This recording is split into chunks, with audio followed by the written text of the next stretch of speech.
Саламатсыздарбы? Менин атым Азамат Жаналиев. Улуу Кыргыз изи долбоорунун автору жана аткаруучусу.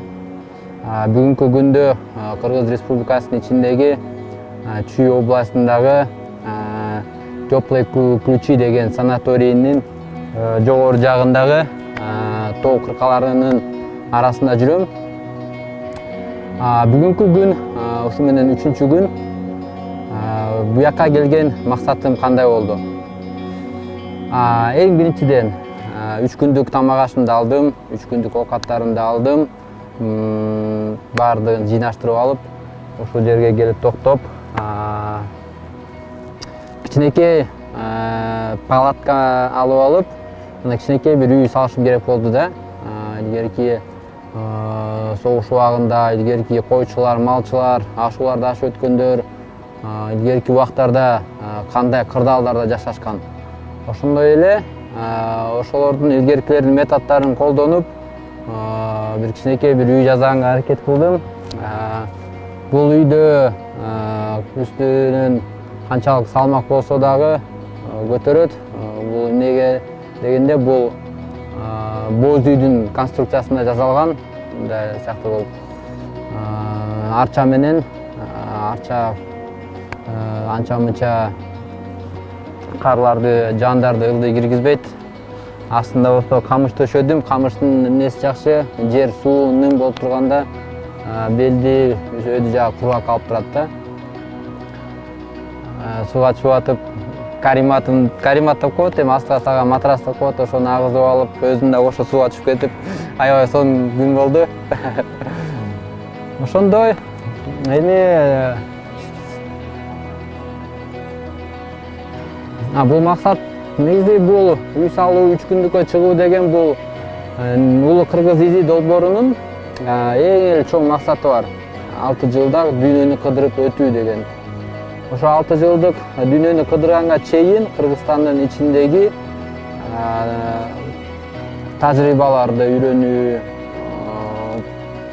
ар кандай коопсуздук учурларда жашап кеткенди үйрөнүү, өзүмдүн ден соолугумду чыңдап, ысыкка, суукка көнгөнү үйрөнүшүм керек. Анткени өзүмдүн Кыргызстандын ичинде үйрөнбөсөм, бөтөн жерден кыйыныраак болуп калат. Анан эмне үчүн кылып атам? Максат ошо чоң улуу Кыргыз изи дүйнөлүк деңгээлге жеткенге чейин биринчи Бишкектин ичинен ар канча этаптарга бөлүнгөн. Бул биринчи этап ошо жөө басуу, экинчи этап Кыргызстанды кыдырып чыгуу, үчүнчү этап тоо таштарга чыгып, ар кандай элдердин суроолору боюнча бирөө айтат, тиги тоого чыгып көр, бул тоого чыгып көр, үй салып көр, сууга секирип көр, ар кандай элдин ойлорун ишке ашырганга аракет кылам. Меники азыр ошо улуу жолго чыкканга чейин, чет өлкөгө чыкканга чейин ар кандай түшкөн сунуштар болот, ар кандай жомоктор, мифтер, кыргыздын уламыштары, ошолорду изилдеп, анан тыянакка келип туруп, жалпы бир анализ чыгарып туруп, андан ошол анализди мен иш жүзүндө аткарып көрүү менин максатым. Өзүм кесибим боюнча жөнөкөй архитектормун, эч кандай спортсмен эмесмин, эч кандай экстремал, эч кандай турист эле эмесмин, эч кандай чыккан эмесмин, велосипед тепкен эмесмин. Кыскасы жөнөкөй эле адаммын. Жөнөкөй эле Кыргыздын жаранымын. Анан эмнеден башталды? Кыргыз жеринде, кыргыздардын тарыхында көптөгөн улуу инсандар бар.